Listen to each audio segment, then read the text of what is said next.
আমি আছি এই মুহূর্তে কুমিল্লা ব্রিজের সামনে। আপনারা দেখতে পাচ্ছেন পিছনে আমার কুমিল্লা ব্রিজের 2 নম্বর গেট। তো এখানে আমরা গতকালে আমি এখানে মিটিং ছিল এসেছিলাম। আমাদের এখানে একটা বড় একটা কোম্পানি, আমাদের ওয়ান ব্যাংকের ও কোয়ালিটির মাধ্যমে আমরা রিজার্ভেশন করি। তা কুমিল্লা ব্রিজের যে সমস্ত ফ্যাক্টরি বা কোম্পানি আছে, তো আপনারা যদি চান, আমাদের ওয়ান ব্যাংক, আমাদের এখানে একটা এটিএম আছে। এই এটিএম বুথ থেকে ওকে ওয়ালেটের মাধ্যমে স্যালারি দিলে সম্পূর্ণ ফ্রি অফ কস্টে উনি ওনার স্যালারি উইথড্র করতে পারবেন। তা আপনারা যদি কুমিল্লা ব্রিজের কোনো কর্তৃপক্ষ থেকে থাকেন, যদি আমাদের সঙ্গে যোগাযোগ করেন, আমরা তাদের অ্যাকাউন্টগুলো সম্পূর্ণ ফ্রি অফ কস্টে ওপেন করে দেবো। রেজিস্ট্রেশন চার্জ সম্পূর্ণ ফ্রি।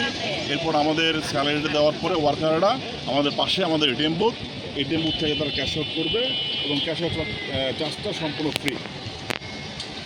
তা আমি চাইবো যে আমাদের এখানে আমাদের টিমমেট আছে, আমাদের এখানে কয়েকজন অফিসার কুমিল্লাতে বসে, আপনারা চাইলে অবশ্যই আমাদের মাধ্যমে যোগাযোগ করে আপনারা স্যালারিটা অনলাইনের মাধ্যমে দিতে পারেন। ধন্যবাদ।